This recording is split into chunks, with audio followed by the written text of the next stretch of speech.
आपला महाराष्ट्र यूट्यूब चॅनलमध्ये आपले स्वागत आहे। मुख्य संपादक शमशेर खान गोलंदाज।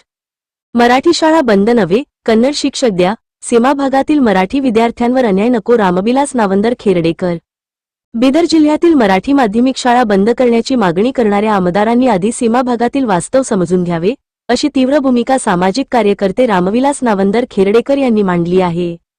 मराठी शाळा बंद करण्याऐवजी त्या शाळांमध्ये कन्नड विषयाचे प्रशिक्षित शिक्षक नियुक्त करून सर्व विषयांची अध्यापन व्यवस्था सक्षम करावी, अशी ठाम मागणी त्यांनी केली।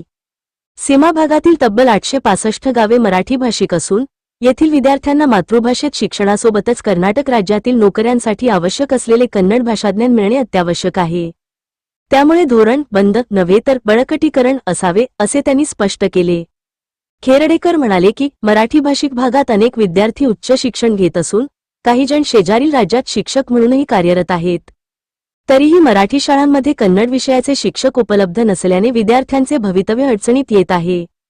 कन्नड ही भाषा होती आणि राहील, मात्र सीमा भागातील मराठी विद्यार्थ्यांना त्या भाषेत प्रावीण्य मिळवून देण्याची जबाबदारी शासनाची आहे। केवळ मतदानाच्या वेळी मराठी भाषिकांवर अवलंबून राहून निवडणुका जिंकल्यानंतर मराठी शाळा बंद करण्याची भाषा करणे अन्यायकारक असल्याचा आरोप त्यांनी केला। कर्नाटक शासनातील अधिकारी व लोकप्रतिनिधींनी महिन्यातून किमान 8 दिवस मतदारसंघात प्रत्यक्ष फिरावे, शाळांना भेटी द्याव्यात आणि शिक्षकांची कमतरता, अभ्यासक्रमातील अडचणी, भाषाविषयक समस्या प्रत्यक्ष पाहाव्यात, अशी मागणीही त्यांनी केली। जमिनीवर उतरून निर्णय घेतल्यासच सामान्य जनतेच्या प्रश्नांवर तोडगा निघू शकतो, असे खेरडेकर यांनी ठासून सांगितले। मराठी शाळा बंद केल्यास मराठी भाषिक शांत बसणार नाहीत, असा इशाराही त्यांनी दिला। अनेक गावांतील विद्यार्थी व पालकांमध्ये असंतोष खदखदत असून शाळा बंद हा पर्याय नव्हेच तर कन्नड शिक्षक देऊन मराठी शाळा सक्षम करणे हाच दूरगामी उपाय असल्याचे मत व्यक्त होत आहे। सीमा भागातील भाषिक सौहार्द टिकवायचे असेल तर शिक्षणाच्या माध्यमातून समन्वय वाढवणे गरजेचे आहे, असेही त्यांनी नमूद केले।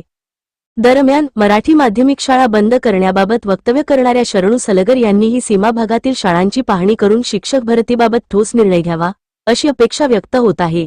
मराठी अस्मितेवर घाव घालणाऱ्या निर्णयांऐवजी विद्यार्थ्यांच्या भविष्याला दिशा देणारे धोरण राबवावे, अशी स्पष्ट मागणी या आंदोलनातून पुढे येत आहे।